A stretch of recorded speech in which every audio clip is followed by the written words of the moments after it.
Praise the lord. యేసయ్య అతి పరిశుద్ధమైన నామంలో మీ అందరికీ వందనాలు. ఈ దిన లేఖన భాగము యోహాను సువార్త 4వ అధ్యాయము 41వ వచనం నుండి చదువుతున్నాను.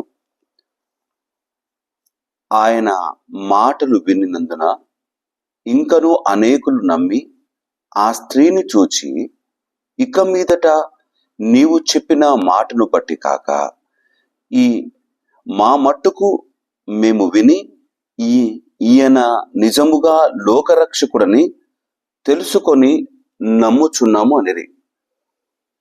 ఈ సంఘటన జరిగినది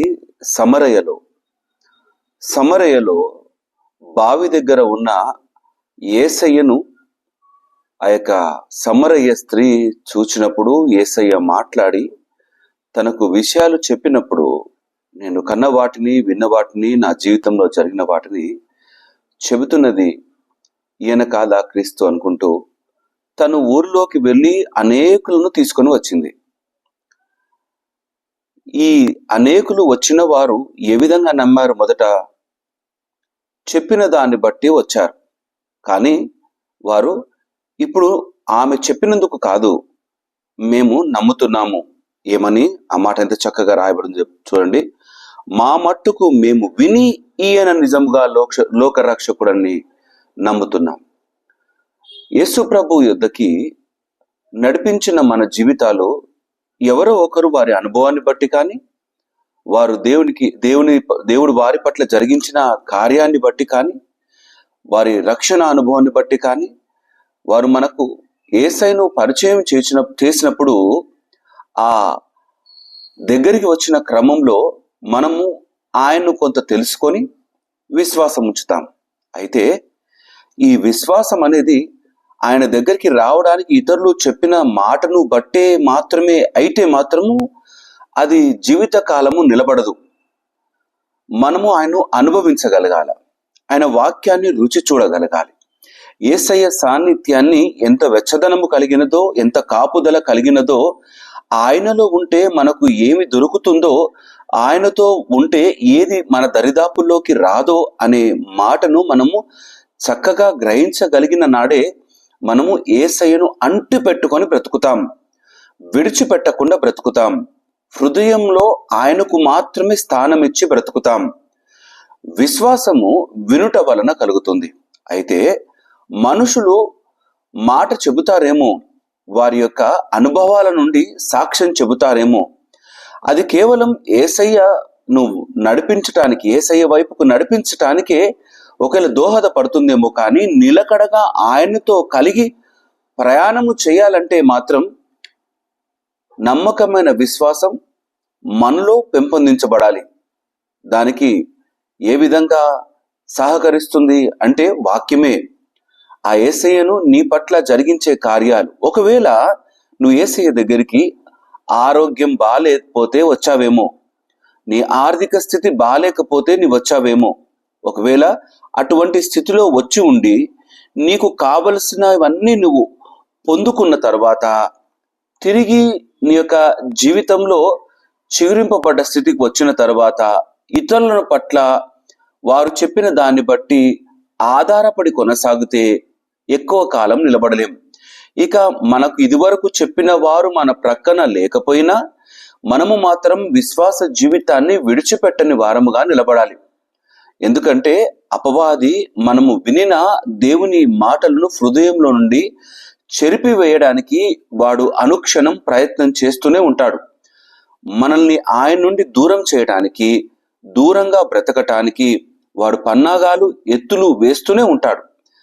ఈ పన్నాగాలకు, వాడి ఉరులకు ఒకవేళ చిక్కుకొని పోతే మనం తిరిగి పాత రోత బ్రతుకుల్లోకి వెళ్ళిపోతాం. మనకు చేసిన గొప్ప కార్యము ఇక జ్ఞాపకం ఉండదు. లోకంలోని జీవితమే జ్ఞాపకం కాబట్టి మళ్ళీ వెళ్ళిపోతాం. యేసయ్యను క్షుణ్ణంగా వ్యక్తిగతంగా అనుభవించిన వారికి మాత్రమే తెలుసు. ఎందుకంటే ఆశీర్వాదాల కొరకు మాత్రమే వచ్చేవారు ఆశీర్వాదం పొందుకున్న తర్వాత ఆయన మీదున్న నమ్మకం పోతుంది. ఒకవేళ ఆర్థిక బలం పొందుకోవడానికి ఆయన దగ్గరికి వచ్చిన వారు అట్టి బలాన్ని పొందుకున్నాక తిరిగి వెనక్కి వెళ్ళిపోతారు. ఎంతో మంది క్రైస్తవేతరులు కూడా యేసు ప్రభు అంటే వారికి ఎంతగానో ఇష్టంగా వారు ఆరాధిస్తారు, ఘనపరుస్తారు. కానీ అనేక సార్లు వారు జీవిత కాలమంతా హృదయంలో చోటు ఇవ్వలేరు. ఆయన ఒక్కరిగా ఉండడానికి ఇష్టపడతాడు. నీ హృదయంలో ఇంకొకరికి చోటు లేకుండా ఉండాలని ఇష్టపడతాడు. నీ జీవితం ఆయనకే సొంతం చెయ్యాలని ఇష్టపడతాడు. కానీ అనేకులకు మన జీవితాన్ని సొంతం చేస్తూ ఆయన కూడా నాలో ఒక భాగం అంటే కుదిరే పని కాదు. అది విశ్వాసం ఉన్న జీవితం అసలే కాదు. అల్పమైన జీవితంలో అవిశ్వాసంతో మనం బ్రతికితే మనలో ఏం కార్యం జరుగుతుంది? ఎల్లవేళలా అనంతుడైన వాణ్ణి, ఎల్లవేళలా మన కొరకే నిలబడ్డ మన యేసయ్యను నమ్మకంగా విశ్వసించగలగాలి. ఎవరో చెప్పారని కాదు, నీ అనుభవం ఏం చెబుతోంది? నీ అనుభవం నీ జీవితాన్ని ఏ విధంగా దేవుడు మలచాడో చెబుతోందో ఒక్కసారి అంతరాత్మను అడిగి, నీ అంతరాత్మ ఏమని నీకు సమాధానం చెబుతుందో దాన్ని బట్టి నిలబడతావు. లేదంటే ఒక పెద్ద ప్రమాదమే పొంచి ఉన్నది. నువ్వు దేవుని నుండి తిరిగి దూరం అయిపోతావు. తిరిగి ఆయన నుండి నిలబడలేకుండా తిరిగి లోకంలోకి కలిసిపోతాం. మళ్ళీ భ్రష్టమైన స్వభావంలోకి వెళ్ళిపోతాం.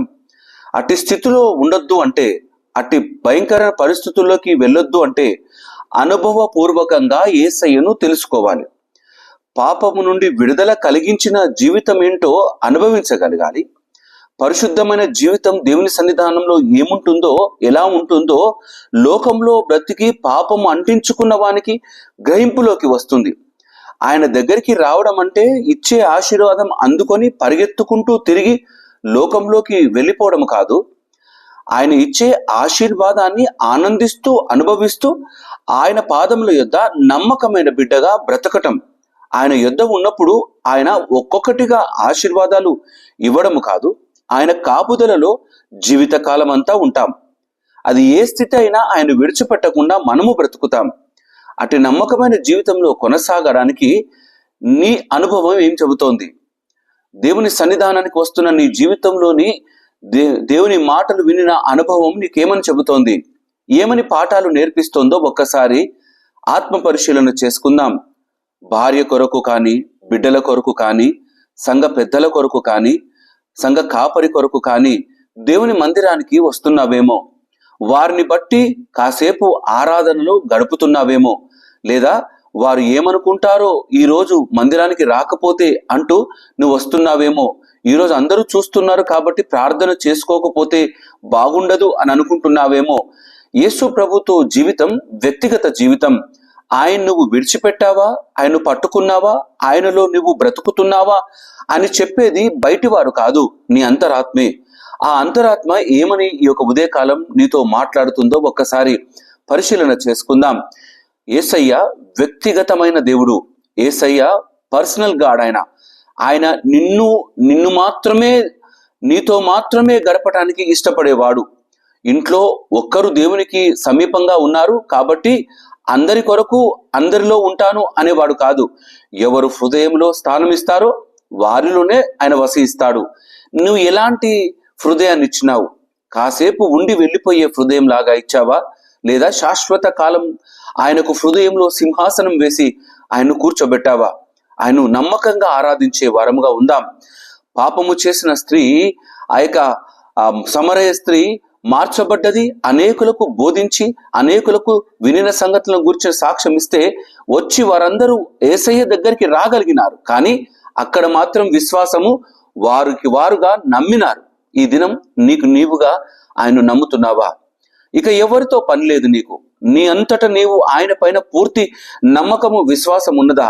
అయితే నిలబడతావు, అయితే కొనసాగుతావు, అయితే బలంగా దేవుని వాక్యాన్ని హృదయంలో దాచుకొని ఎదురయ్యే ప్రతి కష్టం కొరకు నిలబడతావు. కొంత కష్టం వచ్చినప్పుడు ఏంటో యేసయ్య అంటూ విడిచిపెట్టే బ్రతుకు కాకుండా, నా యేసయ్య నాతో ఉన్నాడు, అది కష్టమైనా నష్టమైనా నేను నిలబడగలను, ఆయన వాక్కు నన్ను నిలబెట్టి నడిపిస్తుందన్న బలమైన విశ్వాసముతో మనము జీవితాన్ని ఆయనతో పెనవేసుకున్న బ్రతుకుగా కొనసాగుదాం. దేవుడి మాటలు దీవించి ఆశీర్వదించును గాక. ఆమెన్. తల వంచుదాం, ప్రార్థన చేసుకుందాం.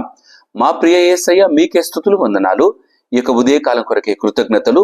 నా తండ్రి, నిన్నుగా నా తండ్రి మేము తెలుసుకున్నటకు ఎవరో చెప్పారని ఎవరో నా తండ్రి నాయన ఈ మార్గంలో వెళ్తే బాగుంటుందని చెప్పినప్పుడు మాత్రం మేము నీ దగ్గర వరకు వచ్చాము. కానీ ఇప్పుడు మా అనుభవంతో నిన్ను ఆరాధించు వారముగా నాయన నిన్ను చాలా అతి సమీపముగా తెలుసుకొని నిన్ను ఘనపరుస్తూ నీ పాదముల యొద్ద నమ్మకమైన జీవితము కలిగి బ్రతుకులాగున మాకు సహాయము దయచేయమని ప్రార్థన చేస్తున్నాం. ఎంతో మంది నీ మాటలు వింటున్నారు కానీ తిరిగి జారి పడిపోతున్నారు. కానీ నీవు నిలబెట్టే దేవుడవు, బలపరిచే దేవుడవు అయ్యా.